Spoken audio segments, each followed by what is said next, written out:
مختلف نسبتوں کے حامل ہیں۔ میں ان سے نہایت ادب کے ساتھ اس شعر کے ساتھ درخواست کر رہا ہوں، تیرے سینے میں ہے پوشیدہ راز زندگی کے، تیرے سینے میں ہے پوشیدہ راز زندگی کہہ دے، مسلمان سے حدیث سوز ساز زندگی کہہ دے۔ حضرت مولانا عفان صاحب دامت برکاتہم تشریف لائیں اور اپنے خطاب سے مستفید فرمائیں۔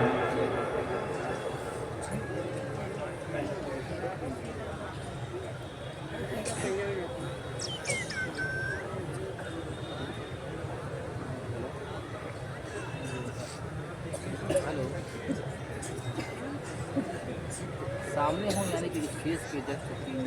چار سال کچھ کے بعد آپ کہاں ہیں؟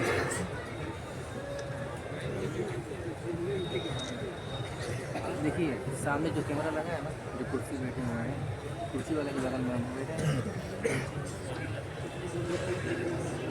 السلام علیکم ورحمۃ اللہ وبرکاتہ۔ وعلیکم السلام ورحمۃ اللہ۔ الحمد لله نحمده ونستعينه ونستغفره ونؤمن به ونتوكل عليه ونعوذ بالله من شرور أنفسنا ومن سيئات أعمالنا، من يهده الله فلا مضل له ومن يضلل فلا هادي له، ونشهد أن لا إله إلا الله وحده لا شريك له، ونشهد أن سيدنا ونبينا وإمامنا ومولانا محمدا عبده ورسوله، صلى الله تبارك وتعالى عليه وعلى آله وصحبه وبارك وسلم تسليما كثيرا كثيرا. أما بعد، فعن عبد الله بن عباس رضي الله تعالى عنهما أنه قال: قيل يا رسول الله أي جلسائنا خير؟ قال: من ذكركم بالله رؤيته وزاد في علمكم منطقه وذكركم بالآخرة عمله، أو كما قال صلى الله عليه وسلم۔ حضرت صدر محترم دامت برکاتہم العالیہ اسٹیج پر تشریف فرما قابل احترام حضرات علماء کرام، دور و نزدیک سے تشریف لانے والے میرے بہت ہی محترم بزرگ بھائی اور نوجوان ساتھی، اللہ رب العزت والجلال کا جتنا بھی شکر ادا کیا جائے کم ہے کہ اس نے ہم سب کو اس بافیض تاریخی دینی درسگاہ کی دعوت پر یہاں جمع ہونے کی توفیق اور سعادت میسر فرمائی، اور قرآن و حدیث کی روشنی میں قیمتی اور مفید باتیں سننے اور سنانے کا موقع نصیب فرمایا۔ باری تعالی ہم سب کے اس اجتماع کو، مل بیٹھنے کو اپنی بارگاہ میں شرف قبول نصیب فرمائے، اور جو قرآنی اور نبوی پیغامات اس موقع پر ہمارے سامنے آ رہے ہیں، اللہ رب العزت والجلال ہم سب کو ان پر عمل کی دولت سے بہرور فرمائے۔ آپ حضرات کا اس مدرسے کی دعوت پر پوری دلچسپی اور ذوق و شوق کے ساتھ اس دینی اجتماع میں حصہ داری کی غرض سے تشریف لانا اس بات کا غماز اور آئینہ دار ہے کہ جو دینی خدمات اس مدرسے کے اسٹیج و پلیٹ فارم سے حضرات اکابر نور اللہ مرقدہم کے ذریعے انجام دی گئی، یہ موجودہ حضرات علماء کرام کے ذریعے انجام دی جا رہی ہیں، وہ پورے علاقے کو اپنے فیض سے منور کرنے کا باعث اور ذریعہ بن رہی۔ یقیناً اس طرح کے مدارس اور دینی درسگاہوں کا وجود ملت اسلامیہ کی تہذیبی شناخت کو برقرار رکھنے کے لیے ریڑھ کی ہڈی کی حیثیت رکھتا ہے۔ یہ مدارس جتنے مضبوط و مستحکم ہوں گے اور ہماری اور آپ کی وابستگی اس مدرسے سے یہ اس طرح کے دیگر دینی مدارس سے جتنی مستحکم و مضبوط ہوگی، ہماری اور ہماری نسلوں کے رگ و ریشے میں اسی درجہ ایمانی جذبات اور دینی غیرت و حمیت پروان چڑھتی چلی جائے۔ اللہ تعالی اس مدرسے کے بانیان کی قبروں کو نور سے منور فرمائے، جو خدام اس دنیا سے پردہ فرما چکے ہیں ان کو اپنی رحمت میں جگہ نصیب فرمائے، اور موجودہ منتظمین و اساتذہ، طلبہ و معاونین سب کو اللہ اپنی بارگاہ میں قبول فرمائے۔ میرے بھائیوں بزرگوں، بعض چیزیں وہ ہوتی ہیں کہ جن کے ذریعے سے انسان کو جانچا جاتا ہے، پرکھا جاتا ہے۔ اگر یہ کہا جائے تو مبالغہ نہیں ہوگا کہ وہ صفات و اطوار اور عادات انسان کی شناخت اور پہچان کا باعث و ذریعہ بنتی۔ انسان اپنے قول سے جانا پہچانا جاتا ہے، اپنے کردار و فعل سے جانا پہچانا جاتا ہے، اور اپنے احباب اور دوستوں کے سرکل سے جانا اور پہچانا جاتا ہے۔ جب انسان زبان کھولتا ہے، مہذب گفتگو کرتا ہے، سنجیدہ زبان کا استعمال کرتا ہے، محتاط لب و لہجے کو اختیار کرتا ہے،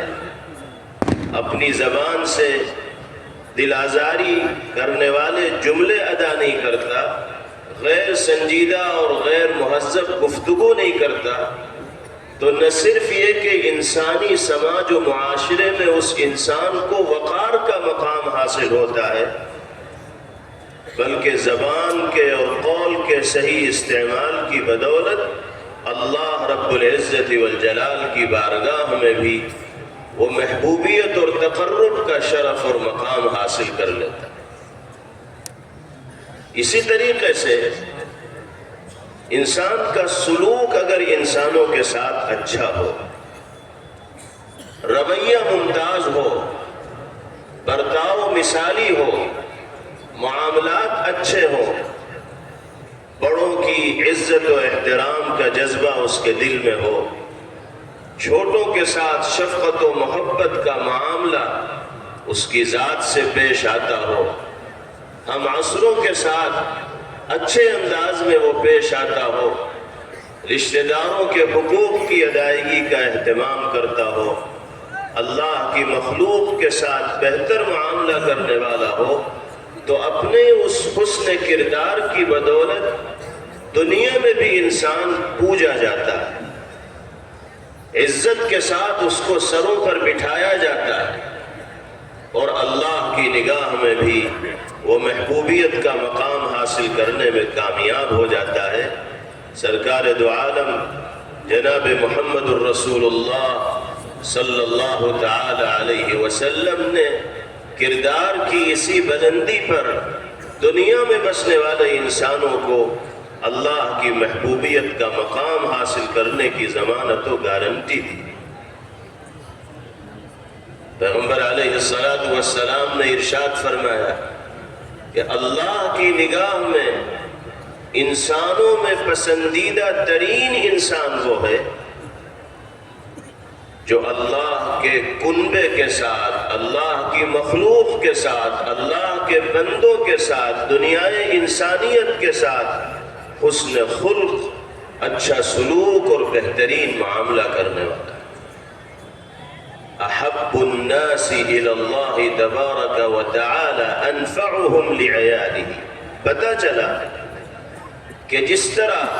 قول کے ذریعے انسان کو جانا، پہچانا اور پرکھا جاتا ہے، اسی طرح فعل و کردار کے ذریعے بھی انسان کو جانا جاتا ہے کہ یہ کتنے پانی میں زندگی گزار رہا ہے، کس حیثیت کا مالک ہے، سماج میں شرف اور عزت کا مقام اس کو حاصل ہو پائے گا یا نہیں ہو پائے گا۔ اگر ہم دونوں جہاں کی کامیابیاں اور سعادتیں چاہتے ہیں تو اپنے قول کو بھی شریعت و سنت کے رنگ میں رنگنا ہوگا، اور اپنے کردار کو بھی اللہ اور اس کے رسول صلی اللہ تعالی علیہ وسلم کی تعلیمات و ہدایات کے آئینے میں اتارنا ہوگا۔ تیسری چیز جس کے ذریعے انسان کی پہچان ہوتی ہے، اس کے بارے میں فیصلہ کیا جاتا ہے کہ اس کا شمار کس زمرے میں ہوگا، کس جماعت میں اس کو شامل مانا جائے گا، مقربین بارگاہ خداوندی میں اس کی گنتی ہوگی یا اللہ کی رحمتوں سے دور ہو کر زندگی گزارنے والے لوگوں کی جماعت میں اس کو شمار کیا جائے۔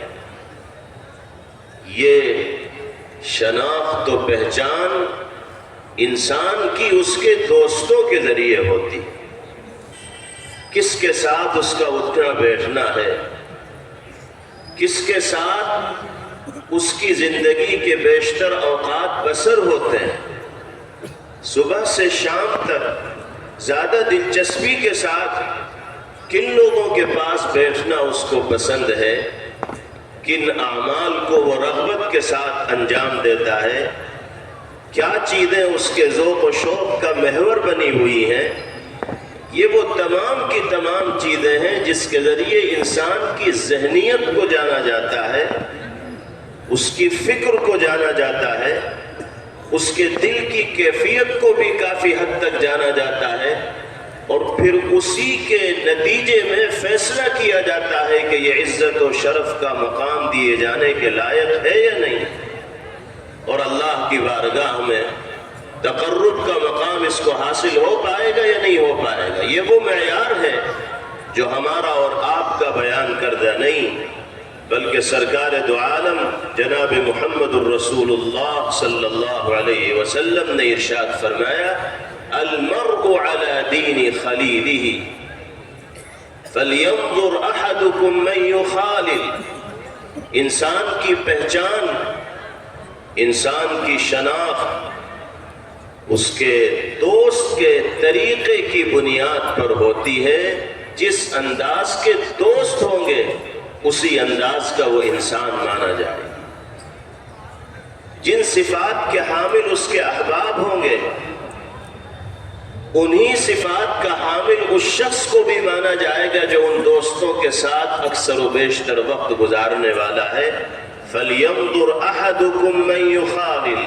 تم میں سے کوئی کسی کو اگر جاننا پہچاننا چاہے تو دیکھے کہ اس کے دوست کون، کن کے ساتھ اس کا اٹھنا بیٹھنا ہے، کن کے ساتھ اس کی نشست و برخاست ہے، کہاں اس کی طبیعت زیادہ لگتی ہے، کن مجلسوں میں وہ دلچسپی اور ذوق و شوق کے ساتھ شریک ہوتا ہے۔ اس سے انسان کی ذہنیت کا اندازہ ہوگا اور اسی کی بنا پر فیصلہ کیا جائے گا کہ وہ انسانی سماج میں اور اللہ کی بارگاہ میں عزت و شرف کا مقام حاصل کیے جانے کے لائق ہے یا لائق ہے۔ اسی لیے سرکار دو عالم جناب محمد الرسول اللہ صلی اللہ تعالی علیہ وسلم نے آیات قرآنیہ کی روشنی میں دنیا میں بسنے والے انسانوں کو، بالخصوص اہل ایمان کو یہ تاکید فرمائی ہے کہ اپنے ہم مجلسوں کو اس بنیاد پر منتخب کرو، چنو کہ ان کے دل میں اللہ کا خوف پایا جا رہا ہو، وہ شریعت و سنت کے تقاضوں کے مطابق زندگی گزارنے والے۔ اگر تم اپنے آپ کو بچانا چاہتے ہو، گناہوں کی غلاظت سے پاک رکھنا چاہتے ہو، اللہ کی رحمت سے، محرومی سے اپنے آپ کو بچانا چاہتے ہو، تو اپنی دوستی، اپنی نشست و برخاست، اپنی مجلس ایسے لوگوں کے ساتھ آراستہ کرنی ہوگی جو دینی درد رکھنے والے ہوں، دینی جذبہ رکھنے والے ہوں، شریعت و سنت کے تقاضوں پر عمل کرنے والے ہوں۔ نبی کریم علیہ السلام نے ارشاد فرمایا، لا تصاحب الا مؤمنا، تمہارا ساتھی وہ مسلمان ہونا چاہیے جس کے دل میں ایمانی کیفیات پائی جاتی ہوں، جس کی زندگی ایمانی صفات سے مزین و آراستہ ہو، جو صرف نام کا مسلمان نہ ہو بلکہ عملی اعتبار سے بھی وہ ایمانی تقاضوں پر اپنی زندگی میں عمل کرنے والا۔ وَلَا يَأْكُلْ طَعَامَكَ إِلَّا تَقِيٌّ، آپ فرمایا کرتے تھے کہ تمہارے دسترخوان پر وہی لوگ آنے چاہیے جن کے دلوں میں خوف خدا پایا جاتا۔ ایک تو ضیافت اور مہمان نوازی ہے، وہ تو سب کی جائے گی۔ مومن آئے گا تو اس کی بھی ضیافت و مہمان نوازی ہوگی، اعلیٰ درجے کا ایمان والا آئے گا اس کو بھی کھانا کھلایا جائے گا، پانی پلایا جائے گا، ضیافت کی جائے گی۔ غیر مسلم بھی اگر آئے گا تو اس کی بھی ضیافت و میزبانی کی جائے گی، اس میں کوئی تفریق نہیں ہے مومن و غیر مومن کی۔ لیکن اکثر و بیشتر ہم جن لوگوں کے ساتھ دسترخوان شیئر کرتے ہوں، جو طعام میں ہماری مشارکت رکھتے ہوں، پیغمبر علیہ السلام فرماتے ہیں وہ ایمان والے ہونے چاہیے، متقی ہونے چاہیے، پرہیزگار ہونے چاہیے، جن کے دل میں ایمان کا درد اور شریعت و سنت کے تقاضوں پر عمل کرنے کا جذبہ ہو۔ یہ جو ہدایت نبی پاک علیہ السلام نے دی ہے کہ ایمان والوں کے ساتھ تمہاری روز و شب گزرے، اور ایمان والے متقی و پارسا روز لوگ تمہارے دسترخوان پر آنے والے ہوں، اس کا مقصد یہی ہے کہ ایک ایمان والے کی نشست و برخاست، ایک ایمان والے کا میل جول، ایک ایمان والے کی محبت، ایک ایمان والے کی دوستی ایسے لوگوں سے ہونی چاہیے جو اپنے مومن و مسلمان ہونے کی حیثیت سے ذمہ داریوں کو سمجھنے والے ہیں اور اللہ اور اس کے رسول صلی اللہ علیہ وسلم کی مرضی کے مطابق زندگی گزارنے والے۔ اکثر و بیشتر انفرادی یا اجتماعی زندگی میں جو فساد و بگاڑ رونما ہوتے ہیں، ان کا سبب پیغمبر علیہ السلام کے بیان کردہ معیار کے خلاف لوگوں سے دوستی گانٹنا اور رابطے بڑھانا ہوتا ہے۔ اگر اللہ کے حبیب صلی اللہ تعالی علیہ وسلم کے بیان کردہ معیار کے مطابق ہم اپنے دوستوں کا سرکل متعین کریں، احباب کی جماعت طے کریں، تو ہم اپنے اور اپنی نسلوں کے دین و ایمان کے تحفظ میں بھی کامیاب ہو سکتے ہیں، اور بہت سی طرح کی خرابیوں سے، مفاسد سے، بگاڑ سے اپنے آپ کو بچانے میں بھی کامیاب ہو سکتے ہیں۔ اللہ ہمیں معاف فرمائے۔ بہت بڑی تعداد ہمارے سماج و معاشرے میں ایسے لوگوں کی پائی جاتی ہے، بالخصوص ایسے نوجوانوں کی پائی جاتی ہے جن کی زندگی کے بیشتر لمحات ایسے لوگوں کے ساتھ گزرتے ہیں جن کا ہر عمل اللہ کے غضب و غصے کو دعوت دینے والا ہے، یا ایسی مشغولیات میں منہمک ہو کر وہ صبح سے شام تک اپنے وقت کا خون کرتے ہیں، جن مشغولیات میں منہمک ہونے والا انسان نہ دنیاوی اعتبار سے کامیاب ہو سکتا ہے اور نہ اخروی اعتبار سے سرخروئی اور سرفرازی اس کا مقدر بن سکتی ہے۔ دوستی صرف زندہ انسانوں کے ساتھ ہی نہیں ہوتی، دوستی اعمال کے ساتھ بھی ہوتی ہے۔ مشغولیات کے ساتھ بھی ہوتی ہے. آج کل موبائل کے ساتھ اور موبائل کے غیر شرعی پروگراموں کے ساتھ جس طرح کی دوستی کا، ربط و تعلق کا مظاہرہ عام ہے، اگر اس طرح کی دوستی اور ربط و تعلق کا تھوڑا سا مظاہرہ دین کا درد رکھنے والے افراد کے ساتھ کر لیا جائے اور اچھے لوگوں کی صحبت میں بیٹھنے کا اہتمام کر لیا جائے تو سماج و معاشرے کا نقشہ بدل سکتا ہے. بہت سی خرابیوں سے ہم اپنی ذاتی اور اجتماعی زندگیوں کو بچانے میں کامیاب ہو سکتے ہیں. جناب رسول اللہ صلی اللہ علیہ وسلم نے ارشاد فرمایا من حسن اسلام المرء ترکہ ما لا یعنی. مسلمان کی بڑی خوبیوں میں اہم خوبی یہ ہے کہ وہ لایانی اور بیکار کے کاموں سے کنارہ کش ہو جائے اور اپنی زندگی کے قیمتی لمحات کا صحیح مصرف میں استعمال کرنے والا. سیدنا حضرت عبداللہ ابن عباس رضی اللہ تعالی عنہ ارشاد فرماتے ہیں کہ سرکار دو عالم جناب محمد الرسول اللہ صلی اللہ تعالی علیہ وسلم سے ایک مجلس میں سوال کیا گیا ای جلسائنا خیر یا رسول اللہ. اللہ کے رسول یہ بتائیے کہ کس طرح کے لوگوں کو اپنا ہمنشی بنانا ہمارے لیے بہتر ہوگا، کیسے لوگوں سے روابط و تعلقات قائم کرنا ہمارے لیے مفید ہوگا، ہم کن لوگوں کے درمیان رہ کر زندگی گزاریں، ہمارے گرد و پیش میں کس طرح کے لوگ رہیں. آپ معیار مقرر فرما دیجئے یا رسول اللہ. اللہ کے حبیب صلی اللہ علیہ وسلم نے اس سوال کے جواب میں 3 جملے ارشاد فرمائے اور ہر جملے کے ذریعے آپ نے ان لوگوں کی صفات بیان فرمائی جن کا قرب اختیار کرنے کے نتیجے میں انسان کو ہر طرح کے فوائد حاصل ہوتے ہیں. پہلے نمبر پر آپ نے ارشاد فرمایا من ذکرکم باللہ رؤیتہ. تم پوچھتے ہو کہ کیسے لوگوں کے ساتھ ہم نشینی اختیار کی جائے، کن لوگوں کے ساتھ نشست و برخاست کی جائے، کن لوگوں کے ساتھ اٹھنا بیٹھنا چاہیے. تو یاد رکھو ان لوگوں کے ساتھ روابط و تعلقات بڑھانے کی کوشش کرو جن کے چہرے کی پاکیزگی، نورانیت و روحانیت کو دیکھ کر اللہ کی یاد دل کے اندر زندہ ہو جائے.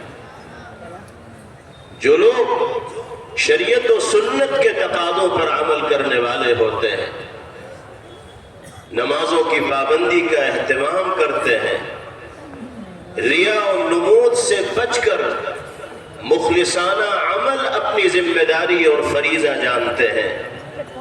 اللہ ان کی پیشانی پر وہ کشش پیدا فرماتے ہیں، ان کی شخصیت میں وہ جاذبیت پیدا فرماتے ہیں، ان کے وجود میں ایسی مقناطیسیت پیدا فرماتے ہیں کہ جو ان کو دیکھتا ہے دیوانہ ہو جاتا ہے، ان کی محبت کا اسیر ہو جاتا ہے، ان کی مجلس میں بیٹھنا اپنے لیے سعادت تصور کرنے لگتا ہے. کہتا ہے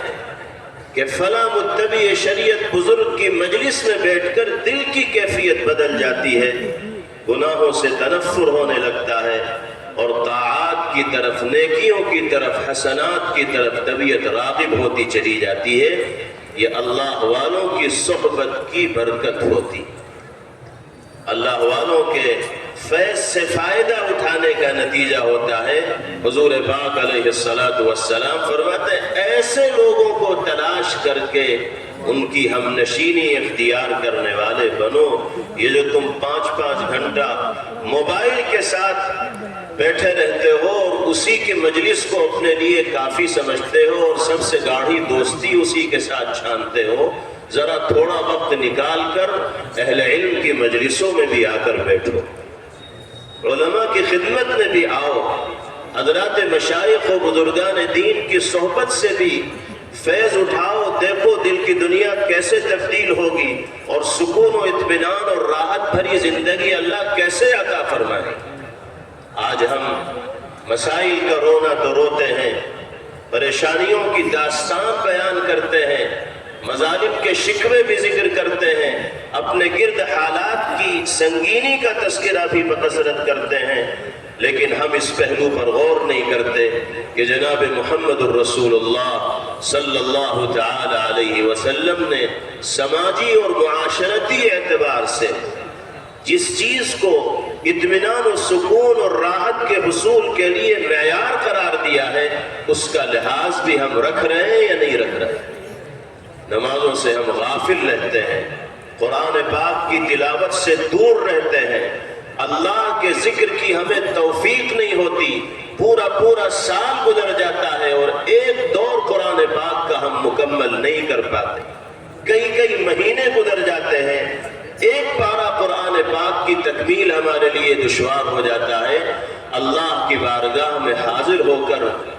اپنے گناہوں کے سلسلے میں ندامت و شرمندگی کا اظہار کرنا ہم بھول جاتے ہیں، اس سے فریاد کرنا ہمیں یاد نہیں رہتا۔ مسائل آتے ہیں، پریشانیاں آتی ہیں تو دنیا بھر کی تدبیریں اختیار کرتے ہیں، دسیوں دروازوں پر چکر لگاتے ہیں، نہیں سوال کرتے تو مالک الملک سے نہیں کرتے، نہیں جھکتے تو اس کے سامنے نہیں جھکتے، نہیں فریاد کرتے تو اس سے نہیں فریاد کرتے، حالانکہ دینے والی ذات، بگڑی بنانے والی ذات اور ہر طرح کے مسائل کو حل کرنے والی ذات اسی کی۔ اگر ہمارا دوستوں کا اور احباب کا سرکل اچھا ہو جائے اور دیندار لوگوں سے ہمارا ربط و تعلق قائم رہے تو ان کی صحبت کے نتیجے میں یقیناً ہر اعتبار سے خیر ہماری زندگی کے اندر مرتب ہوگا، ظاہر ہوگا۔ قرآن پاک میں بھی اللہ رب العزت والجلال نے یہی حکم دیا، یا ایھا الذین آمنوا اتقوا اللہ وکونوا مع الصادقین، اے ایمان والو اللہ سے ڈرتے رہو، خوف خدا اور خشیت الہی سے اپنے دل کو آباد اور معمور رکھو، اور وہ لوگ جو زبان کے بھی سچے ہیں، عمل کے بھی سچے ہیں، کردار کے بھی سچے ہیں، جن کا ظاہر بھی سچا ہے، باطن بھی سچا ہے، جو جلوت و خلوت میں خوف خدا کی کیفیت سے لبریز ہو کر زندگی گزارتے ہیں، ان کے ساتھ رہو، ان کی صحبت اختیار کرو، ان کی معیت اختیار کرنے کی کوشش کرو۔ اللہ دنیا اور آخرت دونوں جہاں کی کامیابیوں سے تمہیں سرفراز فرمائے۔ یہی لوگ وہ ہیں جن کو اللہ کا ولی کہا جاتا ہے، جو متبع شریعت و سنت ہوتے ہیں، مشائخ و بزرگان دین ہوا کرتے ہیں، ان کے بارے میں قرآن پاک میں فرمایا گیا، الا ان اولیاء اللہ لا خوف علیہم ولا هم يحزنون۔ آگاہ ہو جائیے، جو لوگ اللہ کی ولایت کا مقام حاصل کر لیتے ہیں، ولی اللہ بن جاتے ہیں، ان پر نہ کسی طرح کا کوئی خوف ہوگا، نہ ڈر کی کیفیت ہوگی، اور نہ وہ رنج و غم اور الم سے دوچار ہوں گے۔ کون ہوں گے جن کو اللہ کی ولایت کا مقام حاصل ہو؟ الذین آمنوا وکانوا یتقون، یہ وہ لوگ ہوں گے جو مومنانہ شان کے ساتھ زندگی گزارنے والے ہیں اور تقوی کی صفت سے اپنی زندگی کو مزین و آراستہ کرنے والے، زاہد فی الدنیا بن کر دنیا میں جیتے ہیں، دنیا سے بے رغبت ہو کر اللہ کی اس دھرتی پر زندگی گزارتے ہیں۔ اللہ ہر طرح کے اسباب راحت ان کو میسر فرماتے ہیں، لیکن وہ حقیقتاً دنیا سے بیزار اور بے رغبت ہوتے ہیں، اور یہ اللہ کے ولیوں کی شناخت اور پہچان ہے۔ نبی کریم علیہ السلام سے ایک صحابی نے سوال کیا تھا کہ یا رسول اللہ دلنی علی عمل اذا عملته يحبني الله وَيُحِبُّنِ النَّاسِ، اے اللہ کے رسول کسی ایسے عمل کی جانب میری رہنمائی فرما دیجئے کہ میں اس عمل کو انجام دوں تو اللہ کا محبوب بھی بن جاؤں اور اللہ کی مخلوق بھی مجھ سے محبت کرنے والی بن جائے۔ جواب میں پیغمبر علیہ السلام نے ارشاد فرمایا اِزْهَدْ فِي الدُّنْيَا يُحِبُّكَ اللَّهُ وَازْهَدْ فِي مَا عِنْدَ النَّاسِ يُحِبُّكَ النَّاسِ، دنیا سے بے رغبت ہو کر دنیا میں زندگی گزارنے والے بنو، اللہ سے لو لگا کر دنیا میں جیو اور زندگی گزارو، اللہ کی محبوبیت کا مقام نصیب ہوگا، اور اللہ نے اپنے بندوں کو جس دولت سے، جس سرمایے سے نوازا ہے اس سے تم اپنی نگاہ پھیر لو۔ لوگوں کے پاس جو مال و دولت و سرمایہ ہے اس پر نگاہ مت ڈالو، صرف اور صرف اللہ کی ذات کو نگاہ میں رکھو۔ جب تم دنیا سے بے رغبت ہو کر زندگی گزارو گے اور دنیا والوں کے پاس جو مال و متاع و سرمایہ ہے اس کی جانب احتیاج کا اظہار نہیں کرو گے تو دنیا بھی تم سے محبت کرنے والی بن جائے گی، لوگوں کے دلوں میں بھی تمہاری قدر و منزلت پیدا ہوگی اور اللہ کی محبوبیت کا مقام بھی تم حاصل کر لو۔ یہ مشاہدے میں یہ بات آتی ہے کہ اگر کوئی انسان کسی انسان کے سامنے دست سوال دراز کرے، اپنی ضرورت و حاجت کسی انسان کے سامنے لے کر جائے اور وہ انسان مالی تعاون کے ذریعے اس کی ضرورت کو پورا کرے، ایک مرتبہ پورا کر دے، دوبارہ وہ پھر جائے، پھر پورا کر دے، بار بار جائے گا، تو ظاہر سی بات ہے انسانوں کے دلوں میں پھر سوال کرنے والے کی کوئی قدر و منزلت باقی نہیں رہے، تو اس کو کوئی اہمیت دینے والے نہیں ہوں گے کہ اس کا تو یہی کام ہے کہ روز سوال کرنے کے لیے آتا۔ اپنے وجود کو اور خودداری کو، شناخت اور پہچان کو اگر برقرار رکھنا چاہتے ہو تو اللہ کے سوا کسی کے سامنے ہاتھ پھیلانے کی ضرورت نہیں۔ مانگو تو اسی سے مانگو، سوال کرو تو اسی سے سوال کرو، اللہ اپنی محبوبیت بھی عطا فرمائیں گے اور لوگ بھی احترام و عظمت کی نگاہ سے تمہیں دیکھنے والے بنیں گے۔ ہم اپنے اکابر و بزرگان دین کی زندگیوں کو دیکھیں، کیسی خودداری کے ساتھ اور دنیا بیزاری کے ساتھ انہوں نے زندگی گزاری۔ حضرت سالم ابن عبداللہ ابن عمر رضی اللہ تعالی جلیل القدر فقیہ، عالم اور اللہ کے ولی گزرے، حضرت عبداللہ ابن عمر رضی اللہ عنہ کے صاحبزادے، حرم مکی میں طواف فرما رہے ہیں کعبۃ اللہ کا۔ وقت کا امیر ہشام ابن عبد الملک بھی آتا ہے بیت اللہ کا طواف کرنے کے لیے، اور حرم مکی ہی میں ہشام ابن عبد الملک کی ملاقات سالم ابن عبداللہ ابن عمر رضی اللہ عنہ سے ہوتی۔ ہشام اپنی عمارت، سلطنت اور حکومت کے غرے میں تھا۔ اس نے حضرت سالم رضی اللہ عنہ سے کہا سلنی حاجہ، حضرت کوئی ضرورت ہو تو خادم حاضر ہے، آپ حکم کیجئے میں ضرورت پوری کروں گا، آپ سوال کیجئے میں پورا کروں گا۔ میں امیر ٹھہرا، حاکم ٹھہرا، سلطان اور بادشاہ ٹھہرا، آپ میری رعیت میں زندگی گزارتے ہیں، یہی چیز اس کی ذہن میں ہوگی۔ اس نے کہا سلنی حاجہ، اپنی کوئی ضرورت میرے سامنے رکھیے، میں آپ کی ضرورت پوری کروں۔ سالم ابن عبداللہ کا جواب سنیے، فرمایا کہ اگر میں اس وقت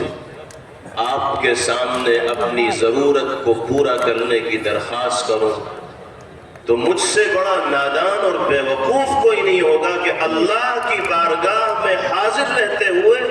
غیر اللہ سے درخواست کی جا رہی ہے ضرورت پوری کرنے کی۔ میں اللہ کے گھر میں موجود ہوں، مسجد میں موجود ہوں، کعبۃ اللہ میرے سامنے ہے، مجھے بادشاہوں کا بادشاہ بھی دنیاوی اعتبار سے آ جائے اس کی طرف ایک نگاہ بھر کر دیکھنے کی ضرورت نہیں، احکم الحاکمین سے سوال کروں گا جو مجھے سوال کرنا۔ ہشام ابن عبد الملک خاموش ہو گئے، باہر نکلے، باہر بھی ملاقات ہوئی دونوں کی۔ اب مسجد میں نہیں ہے، مسجد سے باہر ہے۔ ہشام ابن عبد الملک نے پھر کہا سلنی حاجہ، حضرت میں آپ کی خدمت کرنا چاہتا ہوں، کوئی کام تو بتائیے، میں کروں گا، آپ حکم دیجئے، میں حاضر ہوں۔ حضرت نے پوچھا کہ دینی ضرورت پوری کرو گے یا دنیاوی ضرورت پوری کرو گے؟ ہشام ابن عبد الملک نے کہا کہ میں تو دنیاوی ضرورت ہی پوری کر سکتا ہوں۔ تو حضرت سالم ابن عبداللہ رضی اللہ تعالیٰ عنہ نے بڑا عاشقانہ جواب دیا، بڑی خودداری کا جواب دیا۔ فرمایا واللہ ما سألت الدنیا من یملکها فکیف اسأل الدنیا من لا یملکها، خدا کی قسم دنیا کا سوال تو میں نے اس سے بھی نہیں کیا جو دنیا کا مالک ہے، اس سے دنیا کا سوال کیا کروں جس کے پاس کچھ نہیں۔ تم مالک تھوڑی ہو دنیا کے، یہ حکومت، یہ سلطنت، یہ بادشاہت اگر تمہارے مقدر میں آئی ہے تو احکم الحاکمین سلطان السلاطین کی قدرت کا کرشمہ ہے کہ اس نے نظام کو چلانے کے لیے تمہیں اس کرسی پر بٹھا دیا ہے، تم مالک تھوڑا ہی ہو۔ میں نے تو دنیا کا سوال کبھی دنیا کے مالک سے بھی نہیں کیا، تم سے میں دنیا کا کیا سوال کروں؟ یہ ہوتا ہے حقیقی زہد اور خودداری جو عالم کی شان رہی ہے، اور ہمارے اکابر و بزرگان دین کے واقعات آپ پڑھیں گے، ان کی سیرت کا اور حیات طیبہ کا مطالعہ کریں گے تو اسی طرح کا استغنا ان کی زندگی کے اندر پایا جائے گا۔ اللہ پاک اس کی کچھ جھلک ہمیں بھی نصیب فرمائے۔ تو اچھے لوگوں کی صحبت جب انسان کو میسر ہوتی ہے اور نیک لوگوں کا ساتھ انسان کی زندگی کے اندر آتا ہے تو لازمی طور پر اس کی زندگی کے اندر بدلاؤ ہوتے ہیں اور خیر کی طرف وہ قدم بڑھانے میں کامیاب ہوتا ہے۔ جناب رسول اللہ صلی اللہ علیہ وسلم سے سوال کیا کیا گیا تھا؟ ایُّ جلسائنا خیر، اے اللہ کے رسول یہ بتائیے کہ کیسے لوگوں کے ساتھ ہمیں بیٹھنا چاہیے، کن لوگوں کے ساتھ ہمارا بیشتر وقت گزرنا چاہیے۔ دوسرے نمبر پر آپ نے ارشاد فرمایا وَزَادَ فِي عِلْمِكُمْ مَنْطِقُهُ، اگر تم اپنے دوستوں کی فہرست طے کرنا چاہتے ہو، اپنے احباب کی تعیین کرنا چاہتے ہو تو ایسے لوگوں کی ہم نشینی اختیار کرو جن کی گفتگو اور بات چیت سے تمہارے علم میں کچھ اضافہ ہو، کچھ معلومات تمہارے پلے پڑیں، کچھ اچھی باتیں تمہارے کان میں آئیں، کچھ ایسی انقلابی ہدایات قرآن و حدیث کی تمہارے ذہن و دماغ کے اندر اتریں تو جو تمہاری زندگی کے دھارے کو صحیح رخ کے اوپر متعین کر دیں۔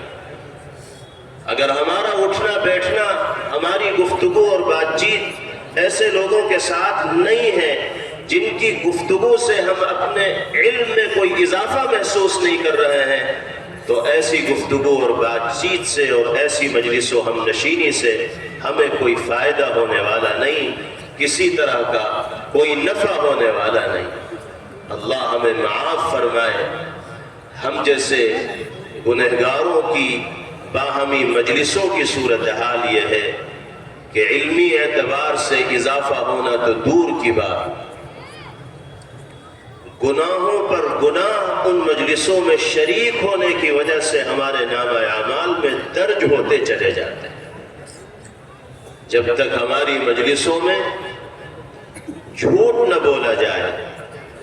غیبت نہ کی جائے، لوگوں کی پگڑیاں نہ اچھالی جائیں، ایک دوسرے کی زندگی میں کیڑے نہ نکالے جائیں، ایک دوسرے پر نازیبا تبصرہ نہ کیا جائے، ایران توران کی باتیں نہ کی جائیں، اس وقت تک مجلس میں شیرہ ہی نہیں لگتا، مٹھاسی پیدا نہیں ہوتی، لطف ہی نہیں آتا۔ طبیعت تو ایسی ہی مجلسوں میں ہماری لگتی ہے جس میں لایانی اور خرافات کے امور کو دلچسپی کے ساتھ انجام دیا جائے۔ اللہ کے حبیب صلی اللہ علیہ وسلم فرماتے ہیں کہ اس طرح کی مجلسوں کے اگر حصے دار بنو گے تو دل بھی ظلمت و سیاہی سے بھر جائے گا، انسانی سماج میں بھی اپنا وقار کھو دو گے اور اللہ کی محبوبیت اور تقرب کے مقام سے بھی تنزل تمہارا مقدر بنے گا، کامیابی ہاتھ نہیں آئے گی۔ ایسے لوگوں کی ہم نشینی تلاش کرو جن کی زبان سے نکلنے والے جملے اور کلمات تمہارے علم میں اضافے کا باعث و ذریعہ بنے، تمہارے قلب میں نور ہدایت کے اترنے کا باعث و ذریعہ بنے، تمہاری زندگی کی آبادی اور شادابی کا ذریعہ بنے۔ اور آخری چیز جناب رسول اللہ صلی اللہ علیہ وسلم نے بیان فرمائی، وَذَكَّرَكُمْ بِالْآخِرَةِ عَمَلُهُ۔ اگر ہم نشین تلاش کرنا چاہتے ہو، دوست تلاش کرنا چاہتے ہو، تو ایسے لوگوں کو دوست بناؤ جن کا عمل تمہیں آخرت کی یاد دلا دے، جن کے زبان کی سچائی، جن کے کردار کی بلندی، جن کی عبادت کا ذوق، جن کی قرات کا شوق، جن کی پاک بازی، جن کی پارسائی، جن کا تقوی، جن کا طہارت، جن کا گناہوں سے دور ہو کر زندگی گزارنا آخرت کی یاد تمہارے دل کے اندر زندہ کر دے۔ ایسے لوگوں کی صحبت جب انسان اختیار کرے گا تو دنیاوی اعتبار سے بھی منافع اس کے مقدر بنتے چلے جائیں گے اور اخروی اعتبار سے بھی سرخروئی اور سرفرادی اس کا نصیبہ بنتی چلی جائے گی۔ اس لیے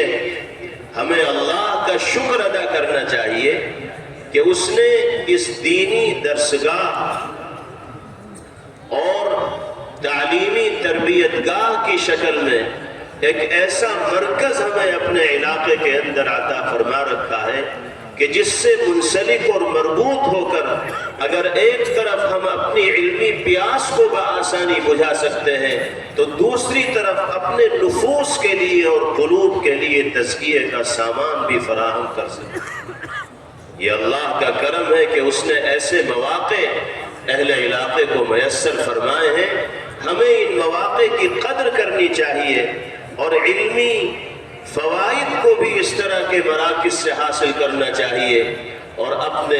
قلوب کے تزکیے کا اور صفائی کا سامان بھی کرنا چاہیے۔ انسان کا دل جب تک مجلہ نہیں ہوتا، مصفہ نہیں ہوتا، پاکیزہ نہیں ہوتا، غرور سے، کبر سے، حسد سے، بغض سے، کینے سے جب تک انسان کا دل پاک نہیں ہوتا، اس وقت تک انسان کے اعمال حقیقتاً اللہ کی بارگاہ میں شان قبولیت حاصل نہیں کر پاتے۔ جب دل مزکہ، مجلہ اور مصفہ ہوتا ہے تو پھر انسان سب کا بھلا چاہنے والا بنتا ہے، کسی کے سلسلے میں بدخواہی اور برائی کے جذبات اس کے دل کے اندر پیدا نہیں ہوتے۔ اگر ہم نمازوں کی پابندی کر رہے ہیں، قرآن کی تلاوت کا اہتمام بھی کر رہے ہیں، رمضان کے روزے بھی پابندی کے ساتھ رکھ رہے ہیں، لیکن ایک دوسرے کی ٹانگیں کھینچنے میں لگے ہوئے ہیں، ایک دوسرے کو نیچا دکھانے کی فکر کر رہے ہیں، ایک دوسرے کے لیے ذلت و رسوائی کا سامان کرنے کے جتن کر رہے ہیں، تو یاد رکھیے محض نمازوں کی پابندی، روزوں کے اہتمام اور تلاوت قرآن کی بدولت ہم کامل مومن اور اللہ کے مقرب بندے نہیں بن سکتے۔ سرکار دو عالم جناب محمد الرسول اللہ صلی اللہ علیہ وسلم نے ارشاد فرمایا، لا تظہر الشماتۃ لأخیک، اے انسان اپنے بھائی کے سلسلے میں شماتت کے جذبے کو ظاہر کرنے والا مت بن۔ شماتت کہتے ہیں بھائی کی پریشانی پر خوشی کا اظہار کرنا۔ یہ روگ اور یہ بیماری بھی ہمارے اندر بکثرت پائی جاتی، جس سے ہماری تھوڑی بہت رنجش ہو، جس سے ہمارا تھوڑا بہت اختلاف ہو جائے، جس سے من مٹاؤ ہو جائے، جس سے بات بگڑ جائے، وہ اگر کسی آزمائش کے اندر پھنستا ہے تو ہم دل میں بہت خوش ہوتے ہیں کہ اب آیا اس کے سامنے اس کے کردار کا نتیجہ، اب یہ پھنسا، اب اس کو پریشانی کا سامنا کرنا پڑ رہا ہے۔ یہ ایمان والوں کی شان نہیں۔ آپ نے صاف لفظوں میں اس طرح کے جذبے کے اظہار سے منع فرمایا اور ارشاد فرمایا کہ جو بھائی کی پریشانی پر خوشی کا اظہار کرے گا، یرحمہ اللہ ویبتلی، اللہ اس کے بھائی پر تو رحم فرمائیں گے، اس کو پریشانی سے نکال دیں گے، تجھے آزمائش میں مبتلا کر دیں گے۔ اب تو پھنسے گا، ہنس رہا تھا بھائی پر، بھائی کو اللہ نے نکال دیا پریشانی سے، بھائی پر ہنسنے کے نتیجے میں اب خمیازہ آزمائش میں مبتلا ہونے کی شکل میں تمہاری زندگی میں آئے۔ جب دل مجلہ ہوتا ہے، حسد و بغض اور کینے سے پاک ہوتا ہے، تو پھر شماتت کے جذبے کا انسان اظہار کرنے والا نہیں ہوتا، پھر تو اس کے سینے میں دل بھائیوں کی ہمدردی کے لیے دھڑکتا ہے۔ آج ہم بات بات پر ناراض ہو جاتے ہیں اور دشمنی اور عداوت ایسی گہری ہمارے گھر دلوں کے اندر جڑ پکڑ لیتی ہے کہ بھائی بھائی کا منہ دیکھنے کو روادار نہیں ہوتا، خوشی اور غمی کے موقع پر ملنے کو روادار نہیں ہوتا۔ حالانکہ نبی کریم علیہ الصلاۃ والسلام نے ارشاد فرمایا، لا يحل لرجل ان يهجر اخاه فوق ثلاث یلتقیان فیعرض هذا ویعرض هذا، کسی انسان کے لیے یہ جائز ہے ہی نہیں کہ وہ 3 دن سے زیادہ اپنے بھائی سے، حقیقی بھائی ہی مراد نہیں، ایمانی بھائی مراد ہے، 3 دن سے زیادہ قطع کلامی کرے، گفتگو اور بات چیت بند رکھے، کہ آپس میں ملاقات ہو تو یہ اس سے منہ پھیر رہا ہے، وہ اس سے منہ پھیر رہا ہے۔ اس عمل کو پیغمبر علیہ السلام نے صاف لفظوں میں منع فرمایا، اس کے باوجود ہمارے دل اتنے تنگ ہیں کہ ذرا سی کسی کی کوئی بات ہمیں ناگوار گزرتی ہے تو اس کا سب سے پہلا اثر گفتگو اور بات چیت کے اوپر پڑتا ہے اور قطع کلامی کا سلسلہ شروع ہو جاتا ہے، جس کے نتیجے میں اللہ کی رحمت سے محرومی مقدر بنتی چلی جاتی ہے۔ اللہ تعالی ہم سب کو آپسی اتحاد و اتفاق اور محبت و مودت کے ساتھ دنیا میں زندگی گزارنے کی توفیق نصیب فرمائے۔ اسی میں ہماری طاقت ہے، اسی میں قوت ہے، اسی میں شان ہے، اور اسی کے نتیجے میں اللہ کی نصرت و مدد شامل حال ہوگی۔ ارشاد ربانی ہے، وَأَطِيعُوا اللَّهَ وَرَسُولَهُ وَلَا تَنَازَعُوا فَتَفْشَلُوا وَتَذْهَبَ رِيحُكُمْ وَاصْبِرُوا إِنَّ اللَّهَ مَعَ الصَّابِرِينَ۔ اللہ کا کہنا مانو، اللہ کے رسول کی اطاعت و فرما برداری کرو، آپس میں افتراق و انتشار اور اختلاف کو ہوا نہ دو۔ اگر اختلاف و انتشار تمہارے درمیان پیدا ہوگا، بھائی بھائی میں دوریاں ہوں گی، حقیقی رشتہ داروں کے اندر قطع کلامی ہوگی، تو تمہارے پیروں تلے زمین نکل جائے گی، ہوا اکھڑ جائے گی، ناکام ہو جاؤ گے۔ وَاصْبِرُوا، شریعت و سنت کے تقاضوں پر جمے رہو۔ إِنَّ اللَّهَ مَعَ الصَّابِرِينَ، اللہ کی نصرت و مدد انہی لوگوں کا مقدر بنتی ہے جو ہر حال میں اللہ کے دین کے تقاضے پر مضبوطی کے ساتھ جمے رہتے ہیں۔ اللہ تعالی ہم سب کو ان قرآنی اور نبوی ہدایات پر عمل پیرا ہوتے ہوئے زندگی گزارنے کی توفیق نصیب فرمائے۔ اس بافیض اور تاریخی مدرسے کو، اس کے منتظمین کو، اساتذہ، طلبہ، معاونین و محبین، سب کو اللہ اپنی بارگاہ میں شرف قبول نصیب فرمائے۔ وآخر دعوانا ان الحمد للہ رب العالمین۔